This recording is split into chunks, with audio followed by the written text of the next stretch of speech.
Selamat datang di channel Widyakara. Kali ini dalam kategori Police Story dengan topik polisi pelajar di New Zealand. Telah hadir narasumber kita, AKBP M. Sandi Satyatama, SH SIK MSCS. Beliau menjabat sebagai Kabak Bin Opsnal, Direktorat Pam Opfit, Polda Aceh. Beliau adalah lulusan Akpol 2004, sama dengan kami ya, angkatan 2004. Kali ini kita mencoba sesuatu yang baru rekan-rekan, jadi kita mencoba wawancara jarak jauh, di mana kami di Jakarta dan Bapak Sandi atau narasumber kami berada di Polda Aceh. Ya, kita langsung sambut saja. Ya, selamat datang Pak Sandi. Terima kasih udah meluangkan waktu. Sama-sama. Satu letting ini kita langsung panggil bro aja ya. Iya udah lanjut. Oke. Jadi gini rekan-rekan, Pak Sandi, Bro Sandi ini pengen berbagi sedikit cerita pengalamannya saat kuliah di New Zealand. Oke, kita mulai aja. Bro, itu apa nama programnya itu apa nama programnya itu sekolah di New Zealand itu bro? Itu setingkat S2 bro, Master Degree. Yang kebetulan jurusan yang gue ambil kemarin Master of Security and Crime Science. Jadi kalau di Indonesia setingkat S2 lah, Master Degree gitu. Iya. Oh itu di mana kampusnya bro? Kampusnya di University of Waikato, kota Hamilton, New Zealand. Kota Hamilton. Itu beasiswa ya bro ya? Berapa lama itu bro? Pendidikan di sana gue 18 bulan, 1,5 tahun lah kira-kira. 18 bulan. Iya, 1,5 ya. Gue masuk tahun 2020, keluar 2021 kalau nggak salah. Iya. Oke. Itu kan katanya setingkat S2 berarti ya. Itu produknya apa namanya bro? Apa tesis gitu bro? Produk akhirnya kalau di sana mereka nyebutnya disertasi, walaupun S2 mereka nyebutnya disertasi. Kalau kita kan di sini S2 tesis ya. Kalau di sana sebutan tesis itu untuk PhD, justru kebalikan sama punya kita di sini. Oh, oke. Ya. Apa aja ya yang 1,5 tahun tuh belajar apa aja bro? Mungkin bisa di sharing apa mata kuliahnya gitu bro? Jadi begitu gue datang di sana, gue dikasih pilihan beberapa mata kuliah, ada mata kuliah wajib sama mata kuliah pilihan, kita boleh milih apa ya. Waktu itu gue ngambil Foundation of Security and Crime 1, Foundation of Security and Crime 2, kemudian statistik, apalah namanya, bukan statistik tuh dulunya, namanya apa ya lupa gue. Pokoknya isinya belajar statistik, terus ada cyber security, kemudian ada international security, terus sama GIS, Geographical Informational System. Gitu. Oke. Iya. Tadi gue dengar ada kata statistik, berarti di situ pendekatannya juga menggunakan kuantitatif ya bro ya? Ya kebetulan yang gue ambil ini mata kuliahnya dia ngambil program ini dia lebih ke kuantitatif. Jadi pas saat gue nulis disertasi pun yang gue ambil metodenya kuantitatif. Jadi gue waktu disertasi kemarin tuh meneliti tentang domestic violence di wilayah Hamilton waktu itu. Hamilton itu setingkat kabupaten lah kalau di sini. Kemudian gue teliti di situ secara kuantitatif, ngambil data dari badan statistiknya mereka dan dari kepolisian daerah, kepolisian setempat, Polres lah bagi kita ya, Polres di situ. Jadi gue di situ menganalisa secara statistik apakah kondisi karakteristik wilayah seperti pekerjaan, kemudian tingkat kemapanan ekonomi, perkawinan, jumlah anak atau pengangguran itu ada pengaruh statistik secara signifikan, ada mempengaruhi tidak dengan adanya domestic violence gitu loh. Jadi gue pelajarin kalau dia ekonominya remah, apakah dia kemudian cenderung untuk ada timbul domestic violence atau tidak, membuktikan ada domestic violence atau tidak gitu. Dan gue pakai di sana juga ilmu yang tadi yang mata kuliahnya ada GIS itu, Geographical Informational System. Jadi sistem informasi secara geografis. Ini pelajaran ini tuh memvisualisasikan data-data angka-angka yang dalam tabel sehingga dimasukkan ke dalam peta. Kalau kita memang sebenarnya kita udah pakai selama ini, kalau gue pelajari selama di sana sebenarnya kita di backup kita, kalau kita dulu dinas di Polres di backup itu kan suka ada peta besar tuh, suka ada peta besar, terus ada pakai jarum kecamatan ini Curanmor, ini Curanmor 5, Curanmor 6. Nah cuman ini di dalam bentuk aplikasi digital sehingga satu peta Kabupaten Hamilton itu begitu dibuka tergelar itu tergelar, kita bisa add di situ, tambah datanya BPS pekerjaan daerah sini pekerjaannya banyak bertani, banyak wira swasta, banyak apa, tambah lagi layernya, lapisannya kita tambah lagi tingkat divorce misalkan, di daerah sini perceraiannya tinggi, perceraian rendah, tambah lagi tingkat pengangguran, daerah sini penganggurannya, jadi bisa kelihatan tuh dari atas hotspot yang mana. Misalkan mana daerah pengangguran tinggi, mana pengangguran rendah, mana daerah yang perceraian tinggi, perceraian rendah. Nah ditambah lagi sama data domestic violence, tambah lagi tumpuk lagi di atasnya. Ternyata bertumpuk nih pengangguran dengan domestic violence. Ini berarti mungkin ada kaitannya antara pengangguran dengan domestic violence. Bertumpuk nih dengan daerah yang warung-warung minuman keras dengan domestic violence, yang daerah minuman keras ini banyak sekitarnya domestic violence. Mungkin ini ada kaitannya antara domestic violence sama letak jualan miras di sana gitu loh bro. Ini secara kasar yang bisa paham atau enggak nih, gue agak ini soalnya agak sulit menyampaikan.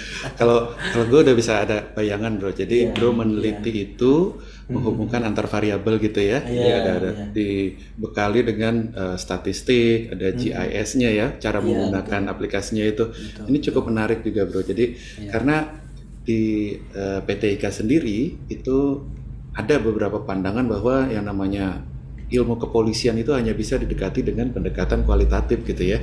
Di sini bro sharing ini kan berarti rupanya bisa didekati dengan pendekatan kuantitatif gitu ya. Bisa, cuman mungkin itulah dengan catatan dia punya datanya lengkap dan akurat. Kalau mereka memang sudah punya data yang dari BPS itu dia lengkap, ada jenis kelamin, usia, demografi itu lengkap, nikah, pekerjaan apa itu lengkap. Termasuk polisi pun punya data kriminal lengkap dan sudah pakai aplikasi yang sama, GIS itu juga. Jadi saat dimasukkan layernya dia bisa kelihatan gitu, nampung gitu. Gue sih pengen punya cita-cita itu diterapin di Indonesia gitu kan. Cuman kalau teman-teman atau lu buka aplikasi GIS yang bagus, yang berbayar itu mahal banget soalnya. Lisensinya mahal sekali. ARC. Coba bisa kalau ada waktu ARC GIS. Di situ dia begitu kita buka dia nggak ngeliatin tabel harga nggak, cuman kontak us. Hubungi kami. Ini kan udah bahaya nih kalau berhubungi kami, berarti harganya udah nggak tahu kita. Mahal lah. Jadi ini dari Bro Sandi tadi sampaikan mungkin berarti ini jenis PR buat kita ya. Kita harus menyiapkan data yang akurat gitu ya, sehingga para akademisi itu bisa menggunakan data itu dengan mudah ya apabila didekati dengan pendekatan kuantitatif ya bro ya. Iya betul. Oke. Kemudian tadi cerita-cerita sudah sedikit ya masalah apa yang diteliti, pelajaran apa di sana. Ini yang menjadi rasa tertarik ya bro ya. 1,5 tahun di negeri orang. Nah ya 1,5 tahun di negeri orang. Gimana bro, hidup di sana itu mungkin bisa di-sharing sedikit pengalamannya. Ya, gimana bro? Iya, kalau pengalaman, kalau kata orang hidup di negara orang lama gue itu mungkin berat ya.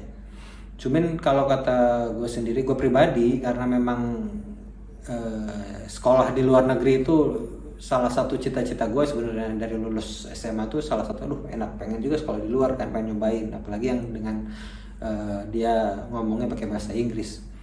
Makanya begitu gue datang 18 bulan memang ada rasa jenuh, ada, cuman awal-awal datang kan kita senang aja kan, datang ke negara orang, suasana baru, ada musim dinginnya, musim panas, musim dingin, terus cara orang lingkungannya juga baru. Itu sih gua enjoy, pertamanya enjoy karena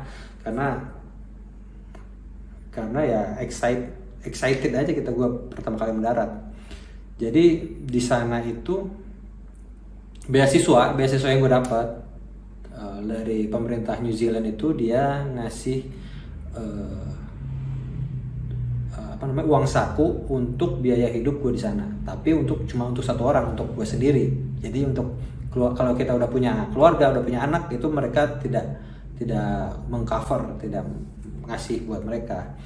Jadi gimana pintar-pintarnya kita, gue dikasih, begitu kita mendarat di sana dikasih uang saku.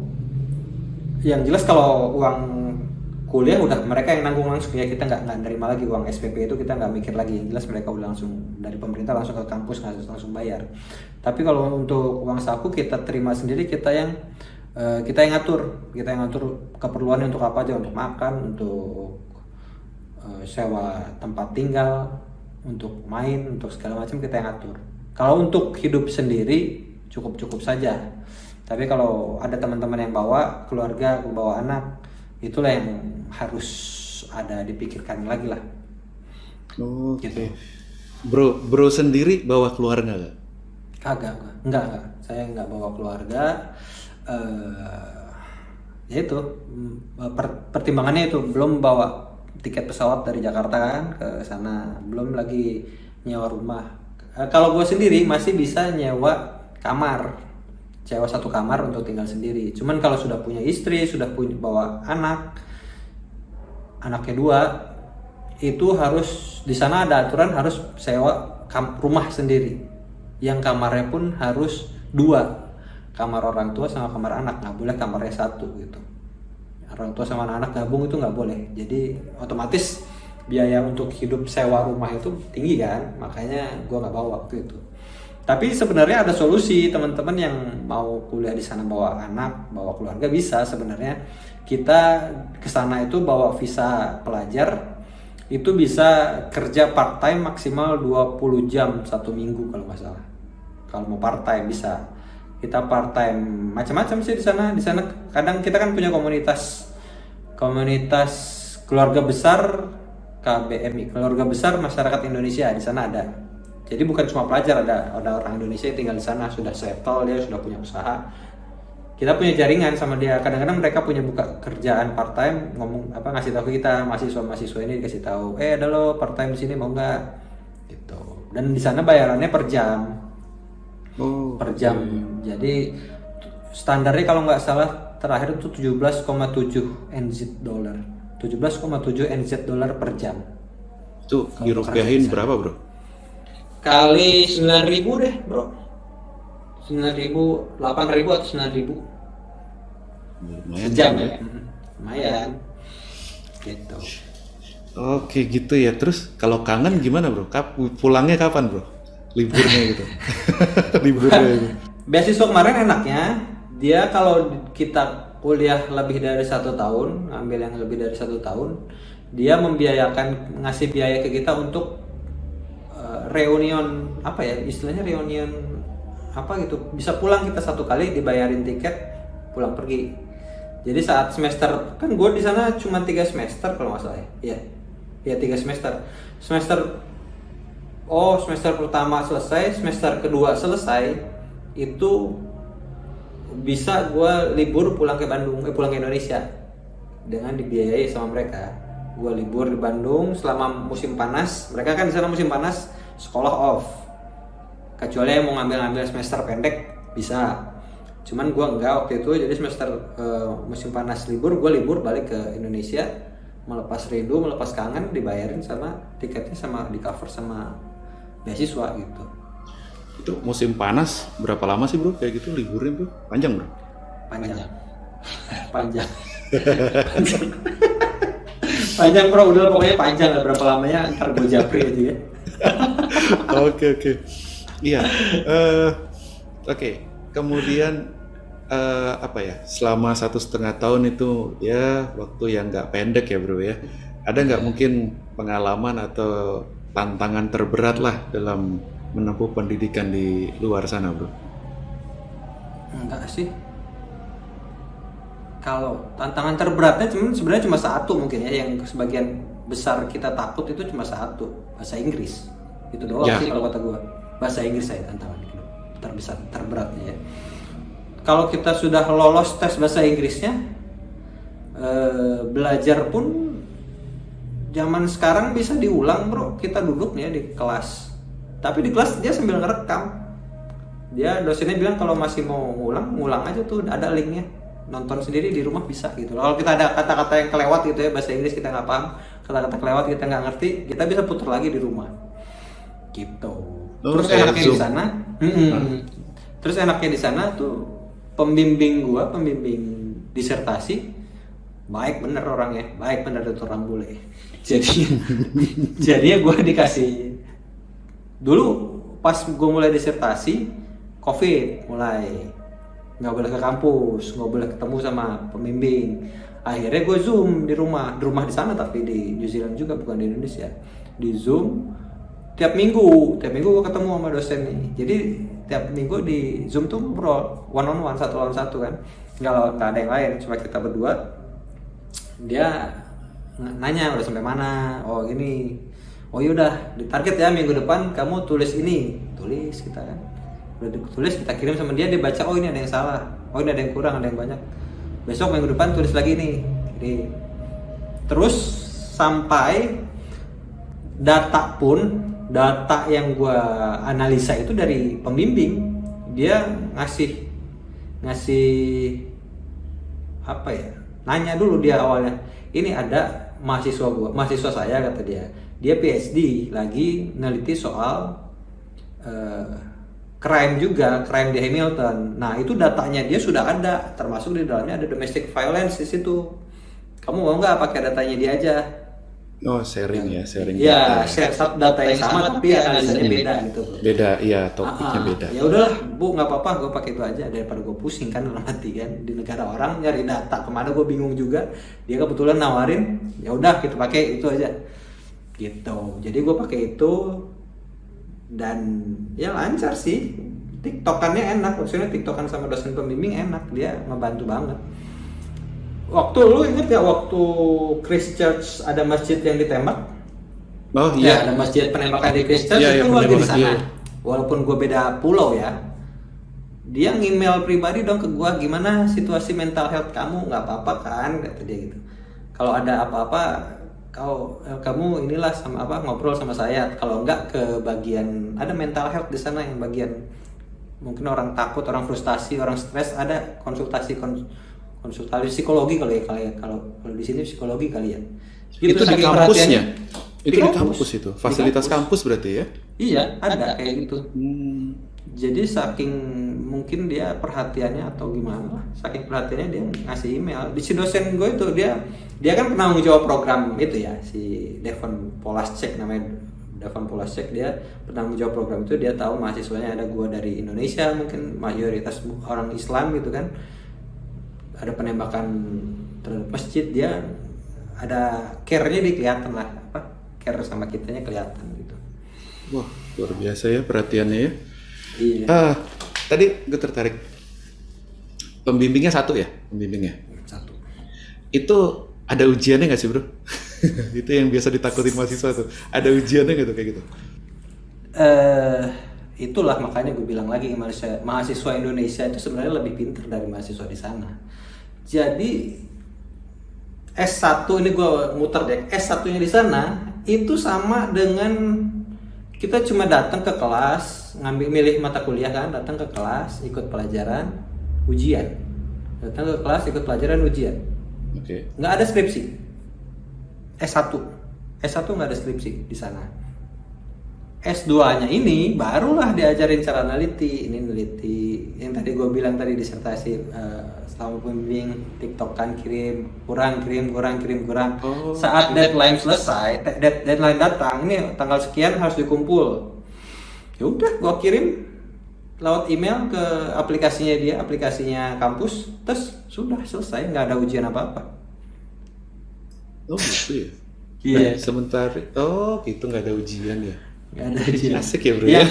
iya makanya gue bilang tantangan terbesarnya itu bahasa Inggris aja sebenarnya, bahasa Inggris aja. Kalau kalau ujiannya lebih ngeri di Indonesia kayaknya ya.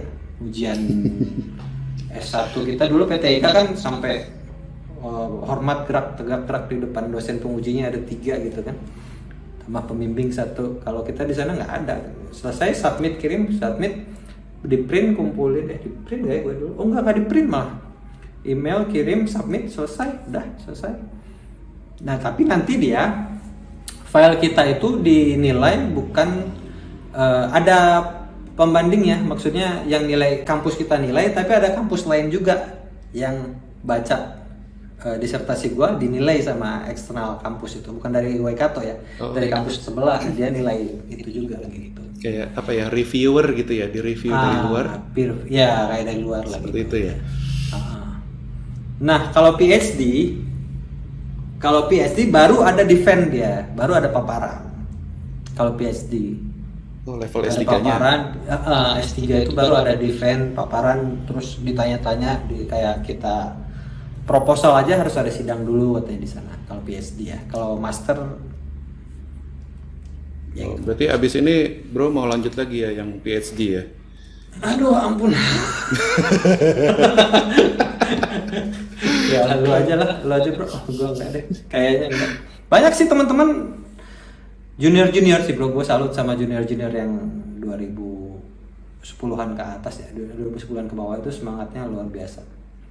Bahkan ada yang ini, ada juga 2006 berangkat S3 ke Amerika, berangkat S3 ke UK, luar biasa. Waduh, itu dia. Luar biasa. Mantap. Oke, selesai itu lulus, dapat gelar apa tadi bro? MSCS ya bro ya? Iya. Itu apa bro? Crime Science. Panjangannya bro? Master of Security and Crime Science. Oke. Terus gue mau sombong dikit boleh nggak? Ya boleh sih. Belum berbayar soalnya bro. Apa ya istilahnya? With honors bro, gue first class honor complete with dengan status first class honors, apa sih istilahnya? Mungkin kalau di sini kayak kumlot-kumlotan gitulah. Tapi kalau di sini istilahnya first mantap. class honors. Keren ya? Ya, Keren. Gitu aja bro, biasa aja. Gaya bener. Gak suka nih gini. Oke Bro Sandi, thank you banget ya, kita udah di-sharing masalah apa tadi namanya pembuatan disertasinya ya, mantap banget. Untuk penutup mungkin Bro Sandi ada pesan-pesan buat rekan-rekan Bayangkara di seluruh Republik Indonesia mungkin Bro, silakan. Makasih bro. Jadi kalau untuk pesan-pesan kayaknya nggak ada sih ya, cuman yang gue rasakan, gue salut lah sama junior adik-adik kita itu, kaitannya dengan sekolah nih ya, adik-adik kita yang baru-baru ini gue lihat bahasa Inggris sudah pinter-pinter, banyak mereka juga semangat sekolah di luar. Untuk adik-adik khususon adik-adik yang punya niatan sekolah di luar ataupun apa namanya cari pengalaman di luar untuk belajar ngambil S2 kah di luar, gue yakin pasti bisa deh teman-teman atau adik-adik sekalian, apalagi bahasa Inggrisnya sekarang pada bagus-bagus.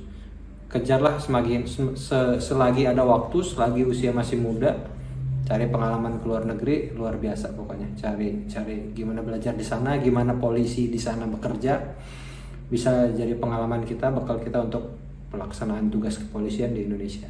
Gitu aja deh bro, gak bisa gue serius-serius amat.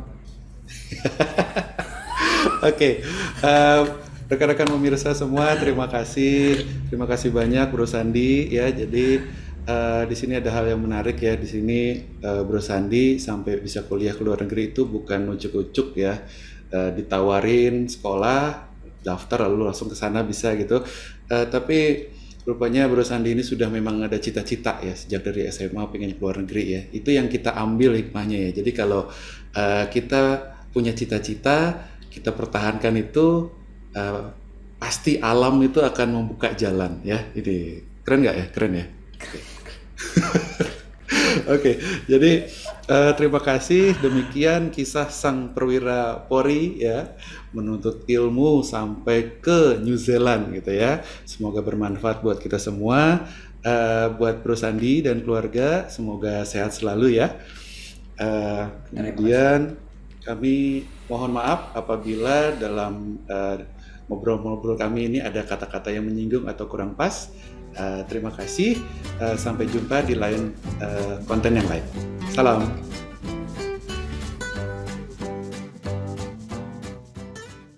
Makan, untuk sewa tempat tinggal, untuk kebutuhan lain lah sehari-hari. Itulah yang dipakai.